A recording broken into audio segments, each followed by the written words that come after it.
here in the studio.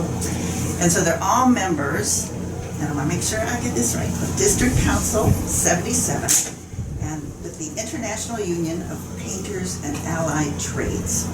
And then we have one person who works with the Finishing Trades Institute of the District Council 77 and who does the apprenticeship program. So these are workers who, every time we've had anybody here from the building trades, I always ask them, I'm driving down the street and I see a big building, are the union electricians there? Are the union plumbers in there? Are the union bricklayers there? What buildings is it? And so these brothers do lots of different things. And so we're going to have a conversation about the various skills that this local can train you in, and that they currently have members that are working around the city and actually in several states who are members of their organization. So I'm just going to start off by first saying everybody's name. So, Frankie Jones, say hello. Hello. And Enrique Reina, say hello. Hello, brothers and sisters. And Pete Cassiano, say hello. Hello, how are you doing out there? And the brother in the back? Nick Campusano, saying hi. Hi. What's up? All right, so I'm thinking these are a bunch of fun guys. They were fun when they walked into the office.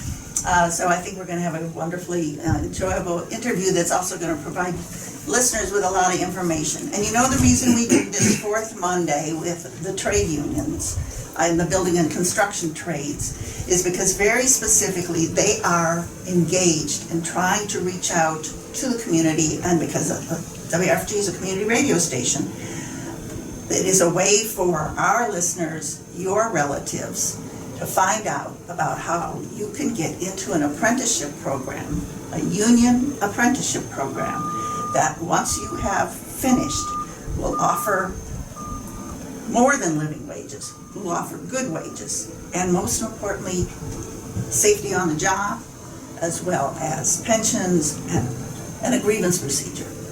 So those are the things that all of us who have been union, both Paul and I in particular, have appreciated so much about both of us being retired union members. So they're so organized that they have it in order of how we're going to talk about this. So we'll start with I'll start. the guy in the back row is the furthest away from the microphone. Right. Hey, So- just lean in. Just lean Just in. lean in. That's right. So my name is Nick Campusano. I'm the business rep for the painters for the state of Georgia. So I represent the painters, drywall finishers, and industrial painters. So we have painters all throughout the state, including Southeast Alabama. Where do you see our guys? Well, think about power plants, Plant Bowen, Plant Hatch, Plant Yates. We supply the manpower that maintains those locations. Also, if you go to the airport and you see the brand new canopy that was built, that was our guys. So we provide a pathway from apprenticeship to journeyman to our members that can change their lives. I tell you what, from myself, I can tell you, when I joined the union back in 2003, my wife and I have had 3 kids at that point. We have a $49 a week budget for food. That's all we can spend, right? So What we went. what year was this? 2003. 2003, $49 a week for food for For 3 food, kids and for- 2 adults. Yes, ma'am. Wow. And I tell you what, my brother kept calling me, and it was in Boston. He said, "Nick, you got to come this way. You'll see that things are going to change for you." And one day we were behind the rent, we couldn't pay, and because it was raining, we couldn't work. And I said, "You know what? I'll be there Monday." Tuesday, I was working, and the funny thing is that I went from having a $49 budget to having a surplus of over $1,000 a month, paying everything and start to live comfortably. That's great. Not only that, take this, we didn't have insurance. Now we had insurance. You know what else I had? A pension and an annuity. Wow. It's great. So the dignity that came to me and my family, it's overwhelming.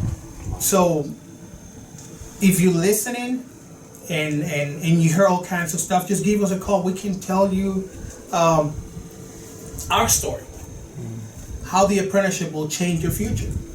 Not only that, you know what? You don't have to pay $40,000 or $50,000 or $100,000 in college. By going through an apprenticeship, you save all the money and you can get paid as you learn. Great. Thank you so much. That's great. All right, so I know that you all have an order, but we're going to ask questions anyway and disrupt your order. All right. I like that. So I think one of the things is this story is a story that can be my story. I also was making $3-something an hour when I first started at General Motors, and harassed on the job and sexually bothered, and didn't have a grievance procedure and couldn't do anything about anything, and saw that women who had been there for a long, long time, this is a General Electric plant that was unorganized, been there for a long, long time, would train in some guy and he would become a supervisor. And the woman who knew everything about everything stayed on the line making $3 and some cents an hour. So I wanted to say one thing, and everybody who's been on the show, I say this. I know that we use the term guys, and I know we use the term journeyman. But I'm going to ask you to say journey people. Because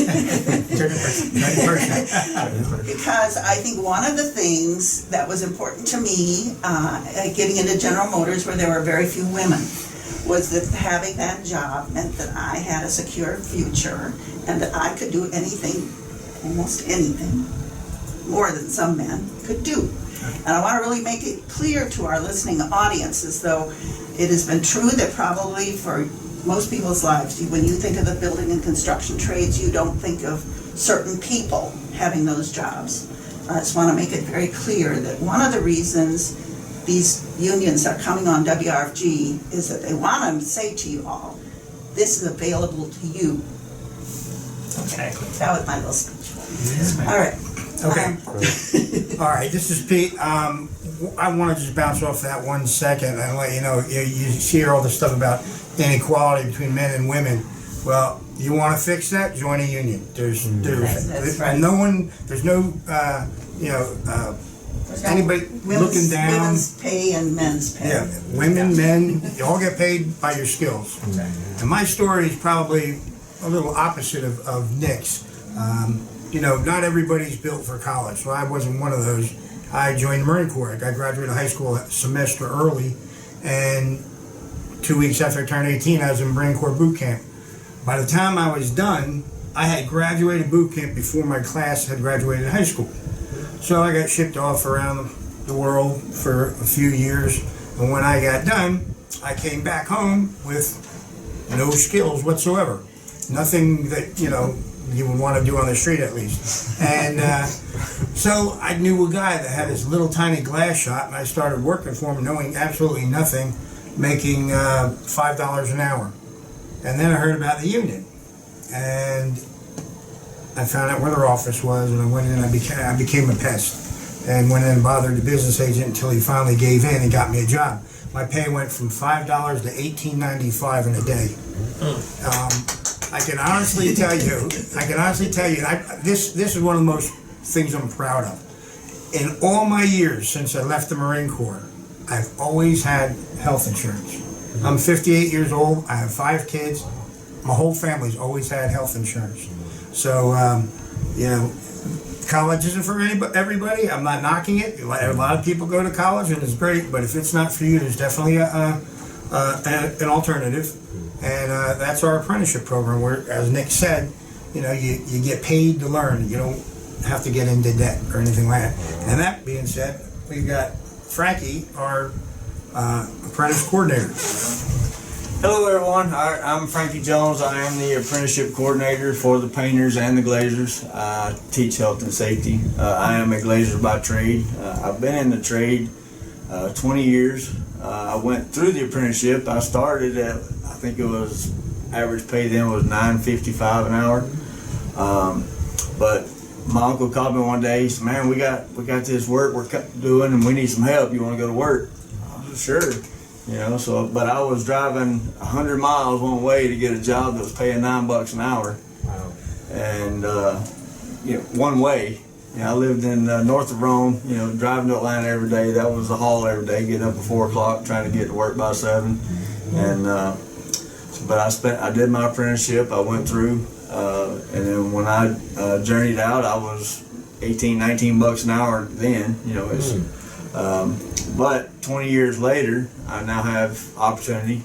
I'm the apprenticeship coordinator, and I teach. Have a good chance to give back to the guys and girls, because we do have women in the apprenticeship, which I'm proud to say we do have plenty of females in the painter apprenticeship. We had a few ladies in the glazier program, but they just figured out that wasn't for them. It is a little rougher skill to learn, but it is a good opportunity. There's in the apprenticeship and the union, there's always been some room for growth. Whether you just want to go out and run work, or you want to be the person to help train them, there's always that opportunity, and it's just a matter of wanting to come to work and make a living, and you will make a good living in the trades. Well, I'm going to start out because when I first spoke with Pete, I'm thinking, okay, glaziers, you install glass. Now, almost all office buildings now are nothing but glass. Lots of work. That's what we do. But then I found out that it's all these other things: drywall finishing, and what was one more thing? Painting, industrial painting. So I want one of you to explain each one of these skills. Okay, so I'm Nick, again. I'm a drywall finisher by trade. Well, drywall finishing entails taping the sheetrock, putting the first coat, second coat, and skim. Taping has 5 steps, from taping to a level 5. Nowadays, we use AIMS tools, which are boxes and mechanical tools that can help you do the job way faster. Back in the days when I started, it was just all by hand. I want to double down on something. I want to say something that in the drywall finishing industry, the best, most quality workers are females, by the way. Why? Don't ask me. I don't know. I think it has to do because of the finesses, because of how attention to detail. So it's something to keep in mind. Can I do that? Yes, you can. Absolutely, you can. I get the same question now. Let me jump into industrial painting. Industrial painting is a little bit more, when it comes to commercial painting, it's a heavier paint type of work. If you look here in this building, in your house, in any building you go to, that's commercial paint. Pretty much anybody can jump into it, and you go from your apprenticeship until you become a journey person. Now, industrial painting has to do with painting tanks, water tanks, has to do with painting bridges, has to do with water authorities and power plants, and anything that has to do with heavy epoxy, blasting, that kind of painting. It's a little bit more intense, a little dirtier, but it pays a little more if you're willing to do it. So I have a question about, from a safety point of view, the paint itself is a chemical, right? So what are the issues related to that? And also, if you're working outside on a bridge, for example, that sounds to me like it could be a safety concern. Well, a couple of things. That's a couple of answers. So now the paint, our guys are trained to use masks. So anytime they mix in paint, they're blasting or they're doing anything that will implicate hazard, they have all the PPE, all their protection. So they're not allowed to work without those things. So in other words, if we go by a site and we see somebody doing that, not wearing a mask, we can go ahead and right away assume those are not union workers. Yes, ma'am. Absolutely. As a matter of fact, you can walk into any construction jobs around here, and you will find one person spraying with a dust mask. And you will say, hey, why are you doing that to yourself? Well, I don't know any better. That's the main difference, guys, from being union and being non-union. The quality, the level of safety that you will get from one of our contractors and as a union member is so far I cannot even measure it. So that, you know, that will make a big, you will see it right away. Just to tie off of that, I'll give you an example. We just recently had a picket line here in Buckhead, and it was at one of these high-profile jobs. It was called the Icon Project. Developer was Related Incorporated, which is a huge and major developer in our country. But the issue we had there was safety harnesses. The non-union workers there, who, you know, they know it's an unwritten law that if you complain, if you mention anything, which basically there's the door, and you kind of have no choice. You have no voice because you have to work. They just won't bring you to the next project. In that case, there's a longer story behind it, but we formed an organizing committee, and people were fired just for speaking up, and we did what we do as a labor union. We protected them under federal law. We filed charges, and we set up a picket line with the community, which is a big reason why we're here as well. We want the community to know that we are fabric, we are a part of them, and that's a part of our work as well. And that we were able to, the guy that got fired, just for talking to one of our organizers, the kid got fired, we were able to put him to work 2 days later. That's great. Yeah, I'm happy to say that's most of the arena of the work that we do as director of organizing. We're more of the activists and the on the front lines.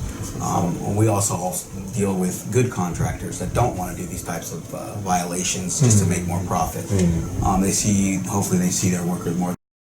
That's great. And just to kind of top on his subject of safety, you know, as an apprenticeship coordinator, the training that apprentices go through on a weekly basis is the certifications that you have to have now to be on the job site, between fall protection, you know, respiratory protection, silica, swing stage, rigging, signaling, first aid, CPR, scaffolding. There's so many certifications out there that an individual has to have just to work on a construction site to keep him safe, so that at the end of the day he goes home to his family like he's supposed to. And that's what we try to provide for everybody. Can you, this may be too easy, but can you answer why a dust mask is not suitable for working with paint? A dust mask does not filter out the inorganics in the respirator, because it doesn't have that type of filtration for you to be able to breathe. And what it does, it takes all those inorganics and filters them, and it gives you breathable air. And if you don't have that, then those toxins get in your lungs, and then you can. Yeah, then you jacked up. So. Yeah. So you're messed up. Yeah. So that's the point of, you know, being fit tested for respirators. You know, having confined space training when you're working in a tank or a submarine or a ship vessel or those type of things. When you're applying those coatings, you have to be trained to be able to do that. And have we gotten through all the trades? We were going through, I think we got 2 so far. Yeah, drywall and paint. Yeah, I'd like to explain a little bit about glazing. Where you would typically see a glazier in the city is all those skyscrapers that go up, they're just sheer glass. That's called a curtain wall, and that's how you take the outside and turn it into the inside. I'm not going to say every job out there is union, but on most of them you'll see union workers. But we have such a wide variety of our trade. That's just one portion of it. Basically anything with glass and metal, we do. Shower doors, storefront, entranceways, revolving doors, pretty much anything to do with glass and metal. You know, and we fabricate it most of the time ourselves, and then install it. So we're talking office buildings, hotels, schools. All that. Anything, if there's glass and metal involved, it's ours. I've seen, I was by there, the Children's Hospital on North Druid Hills. I mean, you see all these new buildings that are all glass. And then sometimes there's old buildings. If you remember when we had the tornado that went through Atlanta, Yes. and it destroyed the Westin Hotel. Right. Well, I was on the crew that had to change that. They couldn't change just the broken glass because they don't make it anymore. And then they couldn't just throw new glass in because then it wouldn't be up to code. So the company had to come up with a way to shore up the mullions that hold the glass, and then they had to get glass approved to put it in. So that was about a 75-man crew, and there were 6 of us outside, and everybody else was taking glass out, bringing glass up. We were setting it. It was like a 3-story ballet. Wow. So we don't only do Wow. new stuff. Sometimes we have to go back and do old stuff over again. Wow. Are we missing any other tapers? Sign and display. I'm going down the list. No, it's fine. He spoke about the So tape. I'm a taper, Okay. a gravel finisher. Yeah. Sign and display are those guys that build your stages for the conventions and stuff like that. We don't have much of those right here, but we have it in other states. Oh, so I always thought those were IATSE people that did the stages, or maybe somebody else, or is there just overlap? A lot of times. I think it might overlap here. I'm not completely sure, but I know that we have guys in Florida that do that in other states too. I actually have an aunt and a cousin that actually works for IUPAT that do all the sign and display here. And then Local 1756, we know that we do have sign makers there. Oh, okay, That's so in South Carolina. what kind of signs are we talking about? The big neon ones, or what kind of signs are we talking about?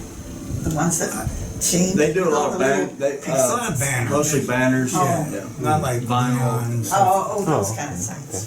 Okay. All right, so we didn't ask these sort of basic questions, which are, how many members do you have? What states do you cover? That question. Well, like I explained to you before, DC 77 has about 10 paint locals and 1 glazier local. The district council's jurisdiction is 4.5 states, all of Alabama, all of Georgia, South Carolina, North Carolina, and half of Tennessee, eastern Tennessee. So there's different locals, like there's 2 locals in Georgia that Nick takes care of. There's only 1 glass local, local 1940, that covers the whole council. So that the whole 4.5 states are mine. How many members? I mean, if you can figure that out. The council, what, about 2,000? A little under 2,000 probably for the council. For Glazers, we're a little under 200. Maybe, it changes. Because you have guys come in, guys come out, And construction fluctuates as an industry. Well, one of the things we discovered with other skilled trades is that once you have this card, you're a union member and you've got a journey person card, then you can travel. Yes. So that if there's a big job in Tennessee or the big job in North Carolina, you can go there and now the question I had is the contract the same in every state? In my case, yes. In other cases, no. Okay, can you talk about how that works? Okay, when I first took this position, we had 2 contracts in one area. Basically, was Zone A was Atlanta, Zone B was everything else, and there's a $2 or $3 pay difference. And I'm not quite sure. I think I know what the intent was. Whoever made it that way, the intent was to have the lower rate in the outlying areas to help them get work. In reality, it turned out to be, well, I'm an A glazer and you're only a B glazer. And so there'd be a lot of tension and a lot of, going back and forth amongst the men. So on that first contract I came up with, I pulled that out of there and said, no, we're all 1940 members and we'll work it out however we have to help me get work. Yeah, it's like 2 tiers. Yes. It's 2 tiers. Yes. It's saying people with the same job. One is Now- the other. Now talk about the other, because you said it was different. Right, exactly. So I oversee 2 locals, 1169, 193, and I have painters and tapers. It's a mixed local. We have over combined like 200 and something members. It fluctuates a lot. Is it growing local? So we cover, anywhere from Dothan, Alabama, towards Savannah, Georgia, pretty much a whole state of Georgia. Everything in between. Yes, ma'am. All right, so again, Paul's and my union experience is different. We're talking about one company in a certain place. So there was a national GM contract as well as a local contract. There was a MARTA contract.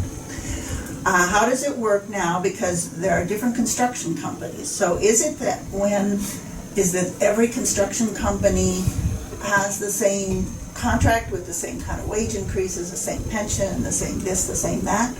Or is there each construction company has its own contract? In my case, I have one contract.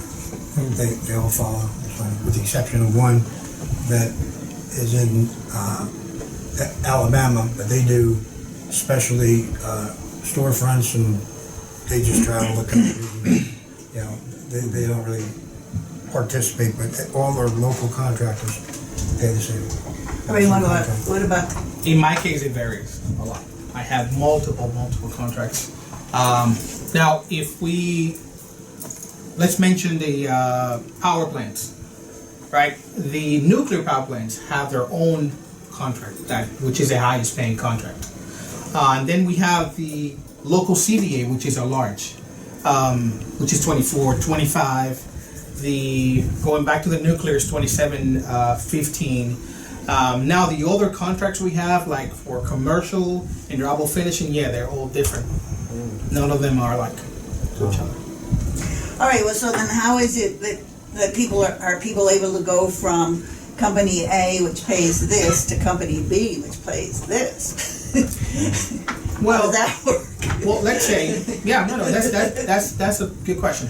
Let's say I have someone come in, a journey person, right? And this journey person comes out of a nuclear. You're doing really good, journey person. Comes out of a nuclear facility, right? And this journey person can blast, can spray. Is a round up, what we call round up journey person, right? And I get a call and I said, I need someone who can blast and spray, right? That person who's experienced in blasting and spraying is the person that goes to the job, right? And those that are now, we get them ready to get there. So I don't know if that answered your question. No, that wasn't my question exactly. So in a given area, Yes. there's different contractors. Right. And in your field, they can have different pay rates, correct? So, and so now jobs become open in all of them, or three, let's say three. Right. They have high, medium, and lower, that way. All right, so they all want workers. Right. So is it based on seniority? The seniority goes to the highest pay, or is it based on the skill? Obviously, the skill makes a difference. Yes. But what if the skills are the same? How does it work? Well, sometimes you get a call and you said, I need 3 journey persons and I need 3 apprentices, right? You go down the list. We have a referral policy that we follow. And let's say if you call Ken first, let's say Jimmy called for 20 guys, right? Jimmy's call goes first, right? And he said, I need 20 guys by the 16th. And then John needs 2 guys on the 20, and so on and so forth. Now you're So not I doing go, so good. so I go down the line. So I follow that protocol. Okay. Yes. All right, so the workers get their jobs based on where they sit on a list? Yes. There we go. Unless, The we do have a referral policy, unless someone is either called out by name. Tell guys all the time your reputation will get to the job before you do. If you have a good name, sometimes guys are called out by name, they always go. And the other is if they're called out by skill. You know, I need a guy that can weld and paint. You find someone who can do those. Okay. Wow. So let me ask this question. So contracts are how many years in length? Depends what you negotiate. My current contract is 3 years long. Okay. Are any of them longer, 4 or 5 years? The one on the Alabama company, they go every 5 years. So let's talk a little bit. Oh, we didn't really get to you so much, did we? Did you have more that you wanted to say on the activism part? Yeah, I mean, Do that. Go ahead. well, my role here is director of organizing, so you let an activist talk, I'll keep talking. We'll tell you when to stop. Yeah, I'll put it to a vote. If the Okay. vote wins, I'll go with the majority. All right. But director of organizing. We have a recently, brand new put together department of what I like to call young labor leaders. Right, we all are. Our goal here is to, one, I'm really grateful to be here at the radio station. It's a community radio station, and it's important for us to express that we are a part of that community. I think what we're doing now, I'm originally from Southern California. That's where I came up as far as joining the labor union and moving up through the ranks and files. But I came here under a strategic 5-year plan from the International where our goal here is to go back to representing those that have no representation. That's what's up. Tackling the issues that regular folk are dealing with, and by themselves they can't tackle or win. And for what we find a lot is that they're not even informed enough to know that they're getting taken advantage of. So our industry here has multiple issues. We've partnered up already and officially on paper with community groups that are tackling some of the same issues that our industry deals with: immigration issues, misclassification, even the basic things like water on the job, which is, like I mentioned earlier, was one of the reasons we threw a picket line. Now, the picket line, what we communicated to the community was the fact that we had to file federal charges at the NLRB over basic rights, right? But the employer himself, and it's a budget thing. A lot of us that come from the field know that a lot of employers will not buy you water, and it's normal for you to bring it with you. But as far as in California, I know it's a state law that they have to provide it, and they put it in their bid. They won't find the time, and it's one of those things that we become used to. And hey, why bark up the wrong tree? You won't end up on the next project. So coming here in Atlanta, we found that out in the field. I thought it was important for the community to come to understand, even the workers, that it's not something you have to stand for. So we have partnered up with GLAR, which is Georgia Latino Alliance for Human Rights. We've had them on many times. All right. So seems like we're on the right path here, in the right booth. Yeah. We've come to the conclusion that where we have the same issues where we can support each other, we will. Wage theft is rampant. For those that don't have a voice, and workers who don't have a voice, and now living in this Trump era, right? We've seen wage theft go up a lot more with the Hispanic community, right? Can you give an example of how that happens? How an employer does that? Okay, so there's a few different ways where wage theft happens. One, and I like to call it, it's like it happens right in front of everyone's eyes, and it's normal, which is misclassification. The general contractors, the subcontractors, and even the developers, they know that this is happening, but it's a system that's worked towards them, right? It increases their profits minimum of 40%, and this is a known fact. By avoiding taxes, by paying into what the employee is due as far as Social Security, Medicare. It's a minimum 40% profit off each employee, and how they're getting around that is by convincing all the workers that, you know what, you're not an employee, you're a contractor. You know what, and one day you might get to where I'm at if you work hard and harder and harder. And you know what? Who doesn't want to come and become something? Everyone wants to buy into that. But the reality, is that very few and far between make it there. In fact, most people in the construction industry, a lot of times, you're not going to make it to the 20 years. And that's a big reason, at least in my experience, why we negotiate our master labor agreements. We would always bring up with the employers, you know what? A lot of our members won't make it to the 20 years. It's not safe. How many deaths did we have this year? How many injuries did we have this year? So, and that's just sitting at the table with the employers. Imagine you don't have that right. So here, as the part of the direct, being a director of organizing and representing the organizing department, it's important that we communicate to, and anyone listening, if you're working for an employer that's in any of the building trades, please, before we leave, I would ask that if you call us, let us know your issues, because there are ways where we can organize off that and protect our members, our workers, and ultimately lift the living standard for everybody, instead of this game that they have where we're all bidding against each other and bringing the wages down. But misclassification's one, and then straight out wage theft, where the project ends. And the last 2 weeks the GC will say, hey guys, or in the case that we just had not too long ago, hey, I'm gonna pay you later, brother, I'm gonna pay you. What they do is they held on to 2 weeks of their 2 last weeks, but times 13 employees times 100 employees, which we had happen in Tennessee, where it came out to a little over, what was it, 300 grand. Yeah. So it adds up. They think they can hide, and when people feel in our country that they can't say anything for fear of ICE, for fear of just being fired or not being brought over to the next job. Well, subcontractors that are shady that come in, and even the GCs who turn their blind eye to it, they're all making money off of it. And ultimately, the developers who come to the city asking to pass these projects also know that this is going on, because they do this in other cities. It's the same developers. They go to Los Angeles, where they say, hey guys, we're not gonna be able to get away with this here. They got major labor unions, they got oversight, we're not even gonna play that.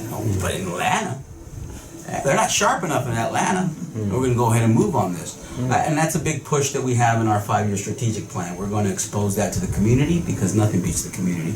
And together we will win. That's right. We have a coalition in Spanish, it's called Levantámonos Juntos, and we have an appeal for justice where politicians have come to us looking for endorsements, which we've done for years, but now we have an ask. Okay. The organization you just named, is that national or local? Local, we just created it, and haven't had our first general meeting, but we have active partners, elected officials that are supporting it and getting behind those basic fundamentals. A lot of them we've always endorsed. We just haven't asked them to mobilize. What we're going to do now is actually mobilize on these issues. We only have a few minutes left, but I want to ask this question. I think there's an assumption that when we're talking about immigrants to the Atlanta area, that we're pretty much speaking of people who speak Spanish, who are coming from Mexico, Central America, and Latin America. But the truth of the matter is that there are an enormous number of immigrants who are working in all different kinds of jobs, who are from Africa, who are from Asia, from many other different places, literally speak different languages. And so I'm asking you this question because I can see how this would be difficult to do. It's one thing to be able to have people who generally can communicate with each other, but have you thought about how to reach out to people who speak other languages? So yeah, I mean it's a hurdle. I mean I'm lucky, I guess. I'm bilingual. I was raised in we all spoke Spanish. But and the majority of, I think the demographic here in Atlanta is the industry that we want to represent is Spanish speaking. Mostly, I agree. Yeah, no, but I'll give you an example. In the Boston area, there's a huge committee now being formed, or they're trying, where the organizing department there has to bring in interpreters from, I want to say it was Russia. But we have an international, and we have support. So, and really, if they're a part of the community, we'll find it in the community. So if it becomes a hurdle of communication, we'll find a way around it. All right, we only have a couple minutes left. So this is where we come to the thing where you get to give some information about how people can get in touch with you. So there's first some questions about how do people apply to the apprenticeship program. There's a question about who do they get in touch with if they've suffered wage theft or they have some other issues on their job. So let's first start with how does somebody get an application to get into the apprenticeship program? Well, our office, give the location, is at 5403 Dividend Drive in Decatur, Georgia. We'll take applications when we're open, 8 o'clock to 4 o'clock. Please, if you're a glazier, industrial painter, drywall finisher. If you're looking for work and you want to apply, my phone number, and we can schedule an appointment if there's an evaluation to do, because we don't want to, if someone has experience, we're not going to start you the first step. You may get a leapfrog a little bit, because there are steps in the apprenticeship program. I didn't mention this earlier, but the glazier apprenticeship is 4 years, the painter apprenticeship, and drywall is 3 years. But it's if you have experience, you may get a couple of different steps higher in the wage package, and be able to move up. But my phone number is area code 678-333-6804, and I will take your call. We'll set up an appointment. We'll have you fill out the application, and if we have work to put you to, we'll put you to it. That's great. All right, so how about the question of the appeal that you said, that if people have those issues, how do they reach you? Okay. Yeah, no, one, I'll take this moment in this platform to ask anyone who has issues in their workplace, even if it's not in the construction arena, that we do represent shop facilities like the paint makers and industrial. So if anyone has any issues out there, all our meetings are anonymous and protected under federal law. Great. As we organize. Nothing goes to management until we decide. And then we also have a coalition. It's called Levantámonos Juntos, where we'll be starting to clean up our industry and represent those folks that need representation and lift up the wages for all. But you can reach me, again, name's Enrique Reyna. You can reach me at 760 area code 331-8376. And thanks for your time. And a website. Yeah, is there a website, Facebook, Instagram, all those things? District Council 77 has a Facebook, and it's just that. Go to District Council 77 on Facebook, IUPAT, it'll come right up. And our website is iupatdc77.org. And for the painters, we have a page called Atlanta Painters Local 193. Check us out on Facebook. We put announcements there for jobs and stuff like that, and anything you want to know about us is in there. All right, does anybody have a final, you do, because you've got 2 more minutes. Okay, well, just so, someone just sent this to me as a reminder, so thank you, David. So we have a wage theft clinic that we're doing in conjunction with Georgia Latino Alliance for Human Trade,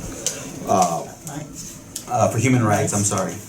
And we'll be hosting it at our hall. It's on November 23rd, Saturday from 9 a.m. to 1 p.m. at 5403 Dividend Drive, Decatur, Georgia, 30035. I missed what that was. What is this, town hall? It's actually a wage theft clinic. Oh, wage theft clinic. Oh, how wonderful. So for anybody who knows that they've been owed overtime, no breaks, or they know that they've been misclassified, or if you were just curious as to how do you find out if you've been misclassified and you're owed money, you can come on down, and we're having representatives one's from Chicago, but basically, definitely advance in the arena of wage theft. Wonderful. Wonderful, wonderful. So thank you so very much. All right, so everybody listen to Nicholas Campusano, Picasiano, Enrique Reyna, and Frankie Jones. And this has been a great interview, and I've learned a lot. Thank you so much, and I'm sure our listeners have too. And so we will be back again next Monday. I want to remind everybody, if you said, wow, this is the only station I would have ever heard all this, that you still can make your donation to WRFG in appreciation for the kind of information we give. I want to thank Ozzy for doing the video, Calvin for doing the board, Paul. I want to say, Dawn, we're still wanting you to get well and be back here on WRFG. And we thank you too, Diana. Oh, no, thank you. As always. All right. And so we are done for today. You all have a nice rest of the day, and we hope to see you again. Thanks for having us. Thanks for having us.